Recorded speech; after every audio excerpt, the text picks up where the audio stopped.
یہ میرا کلام ذرا بڑوں سے ہے، بڑوں سے۔ ابا جی کو چاہیے بچہ جتنی غلطی کرے نا اتنا ہی ڈانٹے، وہ پھر 6 ہفتے نہ ڈانٹنا شروع کر دے۔ استاد صاحب کو چاہیے کہ جتنی بچے کی کمزوری ہے نا، مجھے پتہ ہے سب سے زیادہ کس بات سے تکلیف ہوتی ہے۔ آپ کے بچے نے غلطی کی ہے، آپ اپنے بچے کو ڈانٹ لیں، سمجھا لیں، آپ کسی اور کے سامنے اس کی تذلیل کبھی نہ کریں، یہ زیادتی والی بات ہے۔ آپ اسے رسوا نہ کریں، بتائیں کسی ایسے شخص کو جس سے آپ کو امید ہے کہ آپ کو مشورہ دے گا یا اسے سمجھائے گا، لیکن گلی گلی کھڑے ہو کے اپنے آپ کو مظلوم ثابت کرنے کے لیے اس کی توہین نہ کریں، یہ انداز درست نہیں ہے۔ اس سے بچوں کی انسلٹ ہوتی ہے، وہ کمزور پڑ جاتے ہیں۔ ہر جگہ رونا رونا میرے بچے اچھے نہیں، میں بڑا پریشان، کیا بات کر رہے ہیں آپ؟ یہ بچہ تو آپ کی کمائی ہے، اساس ہے، حسن ہے، نسل ہے، اصل ہے، اور اس قدر زیادہ تکلیف دینا، جگہ جگہ شکایتیں، جگہ جگہ باتیں۔ ہمارے بچے ہمارے ہیں نا، تو ان کی عزت کس کی ہے؟ کیوں ہم گلی گلی اپنے بچوں کی رسوائی کرتے ہیں؟ کیوں کمزوریاں؟ اور جن کو ہم خیر خواہ سمجھ کے بتا رہے ہوتے ہیں نا، وہ آگے جا کے مزے لے لے کے بتاتے ہیں۔ اور نقصان کس کا ہوا؟ ہمارا، ہمارے قبیلے کا، ہمارے گھر کا۔ یہ دیکھیے ذرا، حضرت عمر رضی اللہ تعالیٰ عنہ مزاج کے لحاظ سے سخت ہیں۔ ایک نوجوان آیا، اس نے آ کے رونا، یہ پہلو آپ نے ضرور یاد رکھنا ہے میرے سیدنا فاروق اعظم کا، ہمارے امام، ہمارے قائد، ہمارے لیڈر، رہنما، مقتدا حضرت فاروق اعظم رضی اللہ عنہ، یہ انداز ضرور یاد رکھیے گا۔ حضرت عمر فاروق کا یہ طبقات ابن سعد میں موجود ہے۔ نوجوان آیا اور آ کے رو ہی پڑا۔ حضرت عمر نے اس کو روتے دیکھا تو فرمایا، بیٹا کیا ہوا؟ کہنے لگے، حضور فلاں علاقے کے فلاں گورنر صاحب کا مسئلہ ہے، حضور مجھ سے غلطی ہو گئی تھی، میں شراب پی بیٹھا تھا، انہوں نے مجھے درے بھی مارے ہیں، پھر انہوں نے لوگوں سے کہا اس کے ساتھ میل ملاپ چھوڑ دو، کوئی اس سے بات نہ کرے، حضور مجھ سے غلطی ہو گئی، میں مانتا ہوں، پر اتنی اذیت، اتنی تکلیف، جب مجھے سزا مل گئی، کوڑے لگ گئے، تو پھر یہ الگ سے جو سزائیں مجھے دی گئی، یہ میں حضرت عمر کی بات کر رہا ہوں۔ میں نے جب یہ پڑھا تھا تو میں رو پڑا تھا۔ حضرت فاروق اعظم نے اس نوجوان کی بات سنی، سنو میں کیا کہہ رہا ہوں، اس گناہگار کی بات سنی، اس گناہگار کی بات سنی تو حضرت عمر رو پڑے اور فرمایا، بلاؤ نا ان گورنر صاحب کو۔ وہ بھی بڑے سمجھدار، باوقار، بڑے آدمی تھے، بلایا اور بلا کے فرمایا، آپ کا اس جرم پر غصہ بالکل ٹھیک، لیکن آپ کو کس نے اجازت دی کہ آپ اسے اتنی تکلیف دیں؟ آپ نے کوڑے مار لیے جو سزا بنتی تھی، اور پھر آپ نے کیوں کر کے لوگوں سے کہا اس سے ملنا جلنا چھوڑ دیں؟ فرمایا، اب میں آپ کو حکمن کہتا ہوں، اگر آج کے بعد آپ نے کوئی ایسا کام کیا تو میں آپ کو سزا دوں گا۔ فرمانے لگے، آپ نے کہا تھا نا لوگ ان سے ملے جلے نہ۔ فرمایا، اب آپ ہی لوگوں سے کہیں ان سے ملاقات شروع کریں۔ جب انہوں نے توبہ کر لی، اپنا گناہ مان لیا، جب اقرار کر لیا، معافی مانگ لی، اب سزا کا کیا معنی ہوا؟ اب تکلیف کا کیا معنی ہوا؟ سیدنا فاروق اعظم رضی اللہ تعالیٰ عنہ فرمانے لگے، اگر یہ سچی توبہ کر لے تو پھر تو ان کی گواہی بھی قبول کی جائے۔ لوگ تبصرے کر رہے ہوتے، تکالیف دے رہے ہوتے، آزمائشوں میں ڈال رہے ہوتے، طرح طرح کی باتیں سنا رہے ہوتے، خدا را یہ نہ کرے، پیار کرے، محبت کرے، کسی کا دکھ بانٹے۔ کئی دفعہ نا ہمارے کہہ دینے سے کسی کا مسئلہ حل ہو جاتا ہے، 2 جملے بول دینے سے کسی کا مسئلہ، لیکن ہم نے بھی ایک پکا جملہ پکڑا ہوا ہے کہ سانو کی لگے، میرا کی فائدہ، میں کیوں کراں؟ او بھائی، میرے ابا جی کہا کرتے تھے، کبھی کبھی نا پڑوسیوں کے گھر کی آگ اس لیے بھی بجھا دینی چاہیے کہ وہاں نہ بجھی تو کہیں ہمارے گھر بھی نہ آ جائے، اس نیت سے کسی کا مسئلہ حل کر دو۔ لیکن لوگ یہ بھی کرنے کو تیار ہے، مفاد پرستی بڑی عام ہو گئی ہے، خود غرضی بڑی عام ہو گئی۔ ہمارے ہاں لوگوں کو سکھا دیا گیا ہے کہ اپنا نفع پورا کرو جیسے بھی ہوتا ہے۔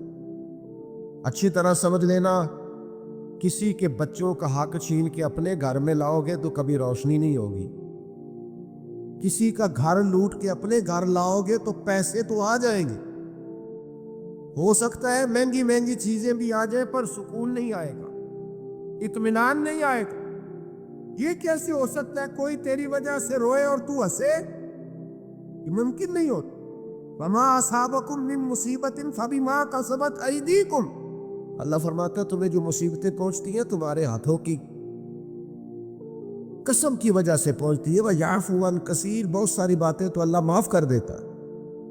मेरे अजीज, थोड़ा सा ना देखें कि हम किसी की तकलीफ में कितनी आसानी कर सकते हैं, उसकी परेशानी को कितना दूर कर सकते हैं। हमारे किरदार अदा करने से किसी को क्या फायदा हो सकता है। जो दुखों में घिरे हुए लोग आए ना, उन पर तवज्जो करो। जो आजमाइशों में डूबे हुए लोग आए, उन पर तवज्जो करो। हमारे रिश्तेदारों में, हमारे दोस्तों में, हमारे मोहल्लेदारों में, हमारे जानने वालों में बहुत सारे लोग ऐसे होते हैं जिन पर आजमाइशें आती हैं, वो तड़प तड़प के उनका मुकाबला करते हैं, लेकिन हम आगे बढ़ने के काबिल होते हैं, बाजू थाम सकते हैं, तसल्ली दे सकते हैं, हम तवज्जो नहीं करते। हजरत अब्दुल्लाह इब्न अब्बास रदी अल्लाह ताला अन्हु मस्जिद नबवी में इतिकाफ बैठे थे। इमाम बहकी रवायत लाए, आपने देखा एक साहब ना मस्जिद नबवी शरीफ में तशरीफ लाए और एक कोने में बैठ के ना तो बड़ी परेशानी से उन्होंने गर्दन झुका ली। तो हज़रत अब्दुल्ला इब्न अब्बास उनके करीब गए और जाके कहा, मियाँ क्या बात है, क्यों परेशान हो? तो उस बेचारे की आंखों में आंसू आ, रो के कहने लगे, मकरूज हूं, एक वादा कर लिया था कि आज पैसे लौटाऊंगा, आज मेरे पास रकम नहीं बनी। अब वो साहब आएंगे और फिर मुझे सख्त जुमलों से नवाजेंगे। तकलीफ में वो मकरूज बेचारा कैदी होता है। फौरन हजरत अब्दुल्ला इब्न अब्बास हुजूर अलैहिस्सलाम के चचा के साहिबजादे मेरे करीम महबूब के अजीम से आबी हजरत अब्दुल्ला इब्न अब्बास फरमाने लगे, मैं अगर चलूं तो तेरा मसला हल होता है? मैं कहा, हुजूर कमाल हो जाएगी। तो एक मिनट नहीं लगाया, हजरत अब्दुल्ला इब्न अब्बास मस्जिद से निकले, जूते पहन ले, जल्दी से वो साहिल बोले, कहने लगे, हुजूर रुकिएगा रुकिएगा, शायद आपको याद नहीं रहा, आप इतिकाफ में थे, शायद आप भूल गए, आप इतिकाफ बैठे हुए। तो अब हजरत अब्दुल्ला इब्न अब्बास की आंखों में आंसू आए, फरमाने लगे, मैं भूला नहीं, मुझे याद है, मुझे इतिकाफ याद है। और फिर हुजूर की कब्र नूर की तरफ इशारा करके कहने लगे, अभी ज़्यादा देर नहीं हुई कि मैंने इस मज़ार में आराम फरमा महबूब से खुद सुना है कि जो किसी भाई की मुश्किल में उसके लिए आसानी कर देगा, अल्लाह 10 एतिकाफ करने से ज़्यादा सवाब अता करेगा। तो एक का सवाब लूँ कि 10 का लूँ? मैं तेरे साथ चलता हूं ताकि मुझे बड़े एतिकाफ का सवाब मिले। ये वो तालीमात हैं जो नबी करीम ने अदा की हैं, ये वो तालीमात है। इतनी बड़ी तादाद में आप आए हैं, इतने सारे लोगों में से अगर हम चंद भी बदल जाए कि आज के बाद हम अपना रवैया बदलेंगे, लबो लहजा बदलेंगे, अंदाज बदलेंगे, हम अपने ज़ाती अखराजात को थोड़ा सा कम करेंगे। आजकल मसला ज़रूरियात का नहीं, ख्वाहिशात का है। खाना तो सब क्या चलता है, लेकिन मसला ये है कि अच्छा खाना पका भी हो तो रात को फास्ट फूड खाना है। कपड़े बेहतरीन है, फटे नहीं, कुछ भी नहीं, लेकिन ये कि डिज़ाइन बदल गया है। लेकिन ये कि मैं पहले भी पहन के फलां जगह पे गया था, लेकिन ये कि वो क्या कहेगा कि इसके पास एक ही जूते हैं। सारी जिंदगी बंदे राजी करने पे लगा दी और वो फिर राजी नहीं हुए। कुछ टाइम लगा रब रसूल को राजी करने पर।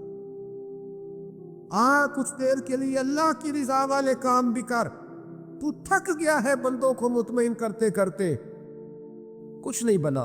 कुछ लोगों को शौक होता है ना, मैं मशहूर हो जाऊं, मेरा नाम हो जाए। तो आप जितनी मर्जी तस्वीरें खींच ले, नहीं मशहूर हो सकते।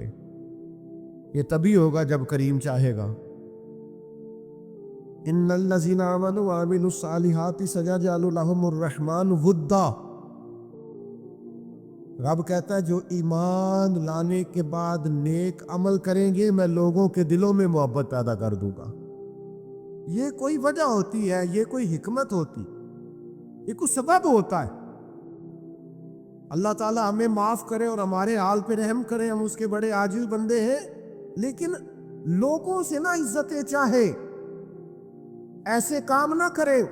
حضرت مولا علی شیر خدا رضی اللہ تعالیٰ عنہ ارشاد فرماتے ہیں کہ ایک اعرابی نبی پاک صلی اللہ علیہ وسلم کی بارگاہ میں آیا اور اس نے بار بار سوال کیا، بار بار حضور سے سوال کرنے لگا۔ سرکار کی عادت تھی کہ جب آپ کی طبیعت مبارک، مزاج مبارک بڑا ٹھنڈا ہوتا تھا تو آپ سوالوں کے جواب دیتے، اور جب کوئی سوال کا جواب نہ دینا چاہتے تو خاموش ہو جاتے، لیکن اس نے بار بار اصرار کیا نا۔ یہ مجموع الزوائد میں حدیث موجود ہے، راوی ہے مولا علی شیر خدا۔ دیکھیں حضور کا نور دینے کا شوق کتنا ہے۔ نبی پاک صلی اللہ تعالیٰ علیہ وسلم سے جب اس اعرابی نے بار بار سوال کیا نا تو پھر حضور خود فرمانے لگے، چل پھر مانگ، تو کیا مانگتا ہے؟ مولا علی فرماتے ہمیں بڑا رشک آیا، ہمیں بڑا ناز آیا، ہم نے کہا کیا بات ہے؟ حضور نے فرمایا مانگ، کیا مانگتا ہے؟ اب یہ نبی پاک سے جنت مانگے گا، اور دنیا میں بیٹھے بیٹھے اپنے لیے جنت کی ٹکٹ بک کرا لے گا، اپنے لیے یہ جنت کے اندر بہترین محل اپنے لیے الاٹ کرا لے گا۔ لیکن بڑا ہی بولا تھا، میں کیا کروں، آج بھی اس طرح کے بولے بے شمار ہیں۔ عقیدت سے جاتے ہیں، کامل شیخ کے پاس جاتے ہیں، مانگتے کہ ہیں جا کے دنیا کی دولت، یعنی کاروبار نہیں چلتا۔ یہ تو بات کسی شیر سے بھی کر لیتے تو اچھے کاروبار کا مشورہ دے دیتے۔ تم کسی درویش کے پاس گئے تھے تو اس سے مصطفیٰ کی نظر کرم مانگنی تھی، اس سے اللہ کی رحمت کا سوال کرنا، اس سے کہنا تھا کہ ایک خیر کی نظر ڈالی، انظرنا، یہ کہنا چاہیے تھا۔ یہاں کیا انداز ہے، آمدان برسرے مطلب۔ مولا علی شیر خدا فرماتے ہیں ہمارا خیال تھا جنت مانگے گا، پر بڑا بھولا آدمی تھا۔ کہنے لگا یا رسول اللہ صلی اللہ علیہ وسلم، میں نے سفر کرنا ہے، مجھے سواری کے لیے ایک اونٹ دے دے۔ حضرت علی فرماتے ہیں ہمیں اس نے سوال تو کیا، پر جو ہماری طبیعت تھی اس مطابق اس نے نہیں کیا، یعنی جس طرح کا دروازہ تھا اس طرح کی بھیک نہیں مانگی۔ اس نے اونٹ مانگا، حضور نے فرمایا چل دیا تجھے، گویا حضور نہ اندھیرے دور کرنا چاہ رہے ہیں اس کے، فرمایا چل اونٹ دے دیا، اب تو کچھ اور بھی مانگ لے۔ حضرت علی کہنے لگے لو بڑے نصیب والا، ایک چانس اور ملا۔ تو کہنے لگا حضور اس طرح کریں، جو اونٹ پر کجاوا باندھا جاتا ہے وہ بھی دے دے۔ تو حضرت علی شیر خدا فرمانے لگے ہم نے کہا تیرا اللہ بھلا کرے، تو کہاں اڑ گیا ہے؟ حضور نے نا مسکرایا کہ ایک تیسرا موقع دیا، فرمایا چل تجھے کجاوا بھی دیا، کچھ اور مانگ لے۔ کہنے لگا حضور سفر بڑا لمبا ہے، آنے جانے کا خرچہ بھی دے دے۔ تو سرکار دو عالم صلی اللہ علیہ وسلم مسکرائے، فرمایا جا تجھے دیا۔ پھر حضور نے ایک مثال بیان کی اور فرمایا تجھ سے تو بنی اسرائیل کی وہ بوڑھی ہی اچھی تھی۔ یا رسول اللہ کون سی؟ فرمایا حضرت موسیٰ علیہ السلام جب اپنے وطن سے ہجرت کر رہے تھے، گھوڑوں پر بیٹھے، اونٹوں پر بیٹھے، لیکن اونٹ گھوڑے جاتے نہیں تھے، واپس لوٹتے تھے۔ تو حضرت موسیٰ علیہ السلام نے عرض کی اللہ یہ جاتے کیوں نہیں؟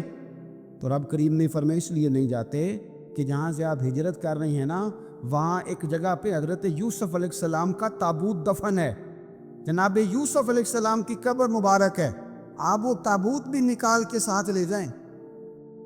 یہ اگر رب نے بتا دیا تو اللہ یہ بھی تو بتا سکتا ہے نا کہ قبر کہاں ہے۔ یہ بتا دیا تابوت کہاں، یہ نہیں بتایا، تابوت لے جائیں یہ نہیں بتایا کہاں ہے۔ یہ حضرت موسیٰ علیہ السلام آپ خود تلاش کریں گے تو حضرت موسیٰ علیہ السلام نے بنی اسرائیل کے لوگوں سے پوچھا کہ وہ کہاں ہے تابوت حضرت یوسف کا، تو وہ کہنے لگے ہمیں تو نہیں پتہ، ایک بوڑھی اماں ہے پرانی، اسے پتہ ہے۔ حضرت موسیٰ علیہ السلام اس بوڑھی سے ملے تو فرمایا بتا دے کہ وہ تابوت کہاں ہے، حضرت یوسف کی قبر کہاں ہے۔ آج لوگ کہتے ہیں مزاروں پہ نہیں جانا چاہیے، تو پڑھو نا یہ حدیث کھول کے، نبی پاک صلی اللہ تعالیٰ علیہ وآلہ وسلم فرماتے ہیں کہ دیکھو قبر کا رستہ، مزار کا رستہ بتانے کا وہ عورت قیمت مانگ رہی ہے۔ حضرت موسیٰ کی ملاقات ہوئی تو آپ نے فرمایا مت میں پتہ ہے جناب یوسف کا مزار کہاں ہے، قبر کہاں ہے؟ کہنے لگی پتہ ہے۔ تو آپ نے فرمایا بتا دے۔ کہنے لگی مفت کیسے بتا دوں،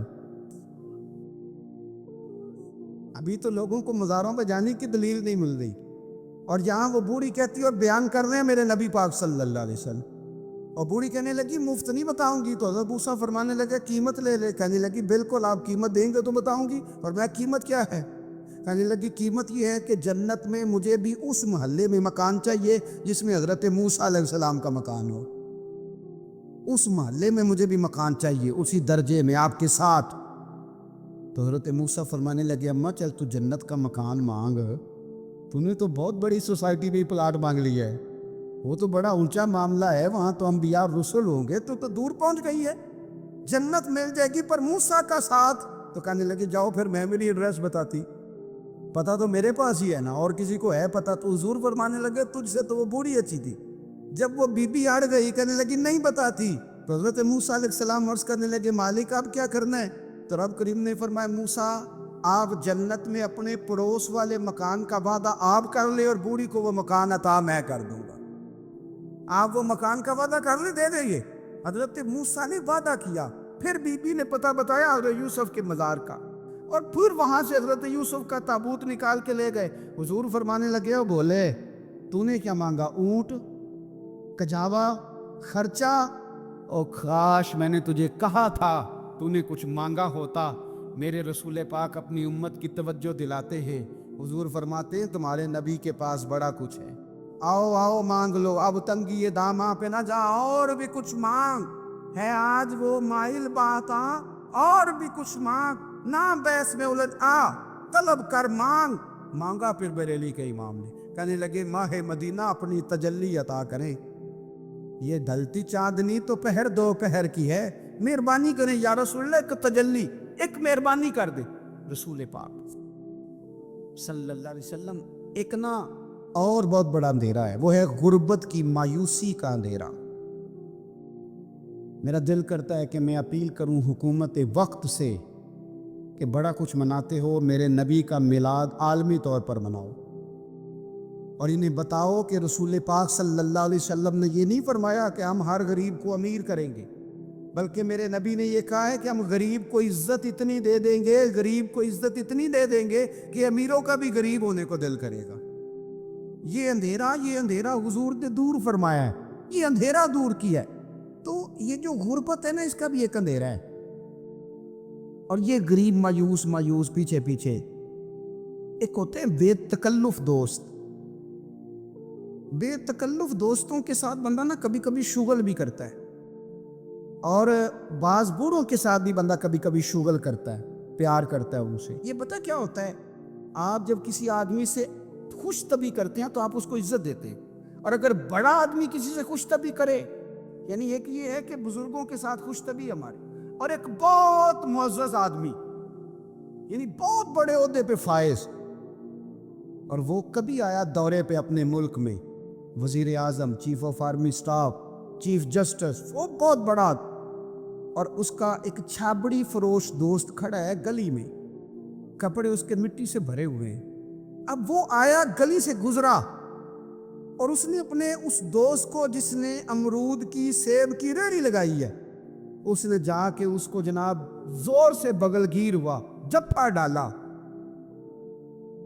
اب مجھے بتائیں کہ آرمی چیف نے تو گاؤں آنا ہی تھا، وزیر اعظم نے تو آنا ہی تھا، صدر نے تو آنا ہی تھا، لیکن جس کو اس نے سینے لگایا وہ بندہ بھلا کہاں پہنچ گیا ہے؟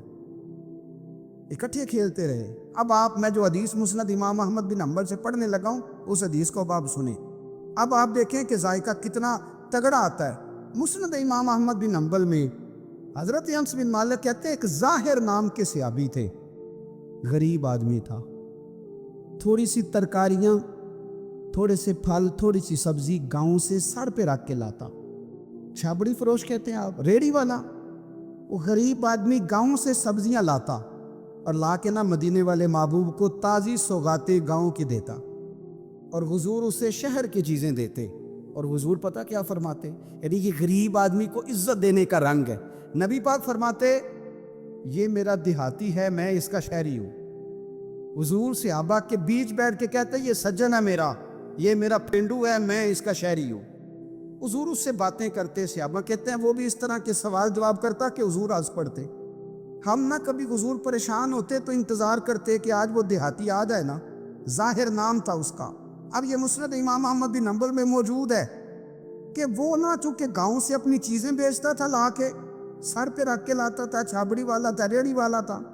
نبی پاک صلی اللہ تعالیٰ علیہ وسلم نا ایک دن مدینے کے بازار سے گزر رہے تھے، تو وہ دکان پہ کھڑا ہے، اپنی چیزیں بیچ رہا ہے، شہر کی خرید رہا ہے۔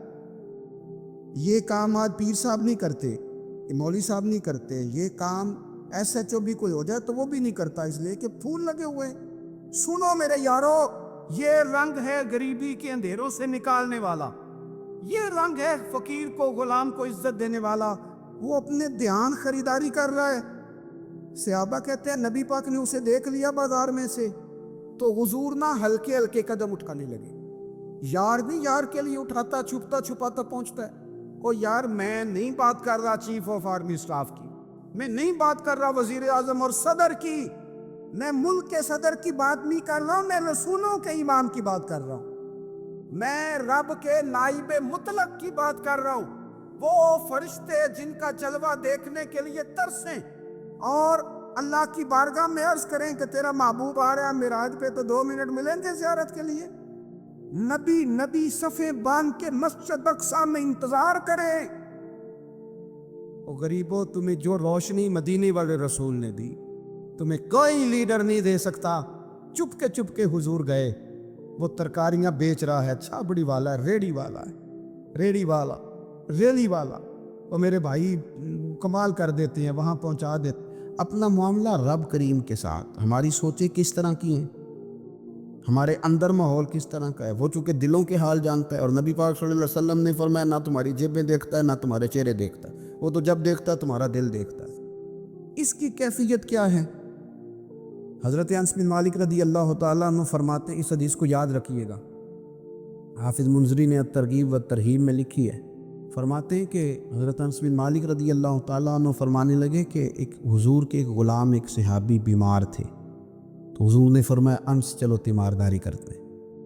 कहते हैं हुजूर के साथ गए, नबी पाक सल्लल्लाहु अलैहि वसल्लम पहुँचे। जब हमने उस शख्स को देखा तो हज़रत अनस कहते हैं हम परेशान हो गए, क्योंकि हमने उसे बड़ा सेहतमंद देखा, तब वो कमज़ोर हो गया। वजूद पर बहुत सारा गोश्त देखा था, अब हम देख रहे हैं कि वो हड्डियाँ ही हड्डियाँ रह गई, चेहरा बड़ा बारौनक था, अब कमज़ोरी हो गई। रसूल करीम तशरीफ़ ले गए और हुजूर उसकी चारपाई के सरहाने बैठे, और जब हुजूर ने अपना दस्ते मुबारक उसके बालों में रखा और नबी पाक ने दस्ते शफ़क़त फेरा, तो कहते हैं उस शख्स ने आंखें खोली और हुजूर का चेहरा देखा तो उसकी खुशी की कोई इंतहा ना रही, बड़ा राज़ी हुआ, बड़ा राज़ी। और हुजूर ने उसके लिए दुआ की, उस दुआ पर भी उसे बड़ा इत्मीनान कल भी नसीब हुआ। कहते हैं हुजूर अक्सर तीमारदारी फरमाते थे, पर आज ना हुजूर ने एक निराली, अनोखी और इनफरादी बात इरशाद फरमाई।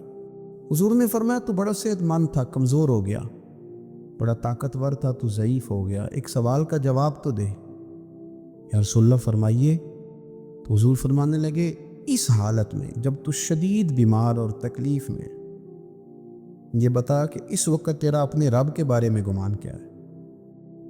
हज़रत अनस कहते हैं पहले हुजूर बीमारों से ये सवाल नहीं पूछते थे, आज पूछा, क्योंकि सेहत में लोगों की ज़ुबान पे शुक्र होता है और बीमारी में शिकवे होते हैं। माज़अल्लाह इस वक्त अल्लाह के बारे में ये सोच हुजूर ने हमें दी है। तुमने हर वक्त ये ज़हन बनाना है कि यहाँ रब करीम के बारे में क्या तसव्वुरात पड़ रहे हैं, आवाज़ें क्या उठ रही, इस वक्त तेरा अल्लाह के बारे में गुमान क्या है। तो जनाब अनस बिन मालिक कहते उसने हमें इशारा किया कि मुझे उठा के बिठाओ।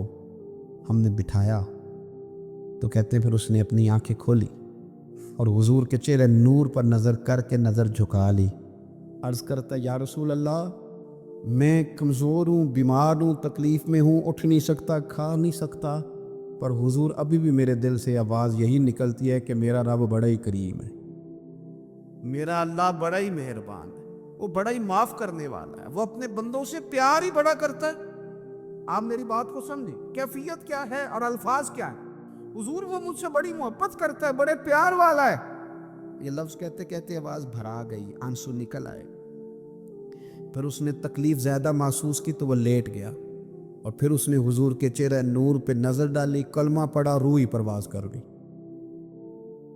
हज़रत अनस बिन मालिक फरमाते हैं हम उसके घर से निकले और जब हुजूर उसके कमरे से बाहर आए तो रसूल करीम ने पलट कर रुक कर फिर पीछे देखा और फरमाया अनस, अगर किसी जन्नती की ज़ियारत करनी है तो मेरे इस गुलाम का चेहरा देख लो। इसलिए कि जिन लोगों के नज़रियात रब करीम के बारे में इस तरह के हों, फिर उनके ख़ात्मे खैर के होते, फिर अल्लाह उनके लिए जन्नत के फ़ैसले फरमाता। अपने अफकार में, नज़रियात में, सोचों में कुछ ज़रूरी नहीं है कि हम लोगों को दो लफ्ज़ कह के मुतमिन कर लें तो हम खुद ज़मीर के कैदी बन के ज़िंदगी गुजार दें। ये मामला ठीक नहीं, ये सही नहीं चलता। आप अपनी कल्बी वारदात पर, कल्बी ख़यालात और तसव्वुरात पर कड़ी निगरानी रखेंगे। आप देखेंगे कि कहाँ ये मुझे ख़राबी की तरफ लेकर के जा रहा है, कहाँ ये बदगुमानियाँ पैदा कर रहा है, कहाँ ये ख़राबियाँ ला रहा है। ये सख्ती पैदा कर देगा। अपनी सारी तवज्जो अपने रब रसूल के जानिब माइल करें। जितना आप दाएं बाएं देखेंगे ना, उतना गाड़ी के टकराने का ख़तरा बढ़ जाएगा। वसवसे ज़्यादा आएंगे, उलझ जाएंगे। इतना ज़्यादा दाएं बाएं ना देखें, ये क्या कर रहा है, फलाना क्या कर रहा है, फलाने का ये मामला किस तरह का था। ना ना ना, आप तवज्जो अल्लाह की जानिब रखें। देखिए मेरा और मेरे रब का मामला ठीक चल रहा है, अल्लाह रसूल के साथ मेरे मामलात ठीक हैं। यहाँ तो आप किसी की इस्लाह करेंगे, दावत देंगे या दुआ करेंगे। तनकीद की तो वैसे दीन में इजाज़त नहीं है। आपने यहाँ किसी की इस्लाह करनी और वो दर्द के साथ करनी, और यहाँ किसी के लिए दुआ करनी है कि या अल्लाह इस बंदे पे रहम फरमाए से बदल दे। तुझे तो कहा गया है कि वमन यतवक्कल अलल्लाह, तो अपने रब की ज़ात पर भरोसा कर, फहुवा हस्बु, वो तेरे लिए दुनिया में भी काफ़ी हो जाएगा, आखिरत में भी काफ़ी हो जाएगा। वो तेरे लिए काफ़ी है, तेरा रब रसूल। तो अल्लाह रसूल की जानिब तवज्जो कर। हमारी सारी मामलात बंदों के साथ मतलब फ़लाने को क्या मिल रहा है, फ़लाना किधर जा रहा है, फ़लाने के पैसों पे मेरा कितना हक़ है, फ़लाना आगे निकल गया, फ़लाँ पीछे रह गया, फ़लाँ ने मोहब्बत से नहीं देखा, फ़लाँ ने ये कर दिया। आप साथ छोड़ें। ये तो हर वक्त तो ज़िक्र आपको अल्लाह का करना था। या अय्युहल्लज़ीना आमनू उज़्कुरुल्लाह ज़िक्रन कसीरा वसब्बिहूहु बुक्रतम व असीला। ये जो आप हर वक्त बंदे बंदे कर रहे हैं, ये तो आपको हुक्म ही नहीं है। आपने तो हर वक्त अल्लाह अल्लाह करनी थी। तो जो काम करने का था वो छोड़ दिया, जो नहीं करना चाहिए था उस पर बहस शुरू कर दी। फिर दिल के अंदर मद्दोजज़र ख़राब होते हैं, कल्बी वारदात बिगड़ जाती है, हसद पैदा होता है, इंसान को लालच पैदा होता है, इंसान हरीस हो जाता है, इंसान लोगों से अदावतें पाल लेता है। कभी ऐसा काम ना करें। नबी पाक अलैहिस्सलाम की प्यारी ज़ौजा उम्मुल मोमिनीन सैयदा आयशा सिद्दीक़ा, बड़ी शान है इस खातून में, बड़ी अज़मत है उन राहों के सदके जिन रस्तों से सैयदा पाक की सवारियां गुजरा करती। क्या दर्जा अल्लाह ने दिया है सैयदा आयशा सिद्दीक़ा को। कहती हुजूर का विसाल मेरी गोद में हुआ है। और मौला अली शेर खुदा फरमाते हैं, मैंने हुजूर को सबसे ज़्यादा आयशा सिद्दीक़ा से प्यार करते हुए देखा। और आयशा सिद्दीक़ा रज़ी अल्लाह तआला अन्हा फरमाती हैं, मैंने हुजूर को सबसे ज़्यादा फातिमा ज़हरा से प्यार करते देखा। ये अलग माहौल है इनका आपस में। तो हज़रत आयशा सिद्दीक़ा इतना बड़ा मकाम, लेकिन वो फरमाती है मैंने सारी ज़िंदगी सैयदा खतीजतुल कुबरा पर रश्क किया। मैंने कहा क्या बात थी उस खातून की जो विसाल कर गई, लेकिन शायद को दिन खाली जाता हो कि मदीने वाले उनकी वफ़ाओं का जिक्र न करें। शायद कोई खाली दिन जाता। कहती है मैंने इतना काबिल रश्क माहौल नहीं देखा। एक दिन हुजूर घर में गोश्त लाए और मुझसे फरमाया आयशा गोश्त पकाओ। तो मैं उसे साफ़ करने लगी तो हुजूर फरमाने लगे शोरबा ज़रा ज़्यादा करना। तो मैंने उसकी हुजूर क्या कुछ मेहमान आएंगे घर में? तो फरमाया नहीं आयशा, मदीना मुनव्वरा में ना मुझे पता चला है खतीजतुल कुबरा की कुछ सहेलियाँ आई हैं, तो तू शोरबा बना, मैं उन्हें पहुँचाऊँगा। खतीजा की सहेलियों को शोरबा ज़्यादा पका ज़रा। तो हज़रत आयशा सिद्दीक़ा कहती है मैंने बड़े नरम लबो लहजे में बड़ी बना सवार के मुसज्जा मुकफ़ा चुन के जुमले बात की। मैंने अर्ज़ की हुजूर सुना है वो आपसे 15 साल उम्र में बड़ी थी, निकाह भी पहले हो चुका था, और बताते हैं लोग कि बज़ाहिर कोई हुस्न जमाल भी उस माहौल का नहीं था। हुजूर अल्लाह ने आपको जवान और ख़ूबसूरत बीवियाँ दी हैं, पर मैं जब भी सुनती हूँ जनाब खतीजा का जिक्र ही सुनती हूँ। मैंने रश्क के अंदाज में कहा। कहती मैं बात क्या कि खामोश हो गई, और जब मैंने नज़र उठा के देखा तो हुजूर की आंखों में आंसू। नबी पाक सल्लल्लाहु अलैहि वसल्लम का ये अंदाज़ देखा तो मैंने कहा हुजूर मैं रब रसूल की बारगाह में तौबा करती, अब तो रो दिए। तो हुजूर फरमाने लगे आयशा यहाँ जो भी आया है ना वो सुखों और आसानियों के दिनों में आया, और खतीजा मेरी उन दिनों की साथी थी जो मेरे तकलीफ़ के दिन थे, मेरी आजमाइशों की, मेरी परेशानियों की मेरी साथी थी। जब लोग मुझे तकलीफ़ देते थे मैं घर जाता था, तो मुझे कहती थी, हुजूर आप तो सिला रहमी करते हैं, गरीबों का बोझ उठाते, आप तो लोगों के साथ मोहब्बत से पेश आते हैं, हुजूर आप परेशान ना हो, आपका रब आपको हमेशा इज्जत ही अता फरमाएगा। फरमाया वो मेरी तकलीफ़ों की उसे कैसे, मेरे भाई रश्क किया लोगों ने एक दूसरे पर, हसद नहीं किया। हम तो ना जी अपनी मर्जी के फैसले करते करते पीछे रह गए।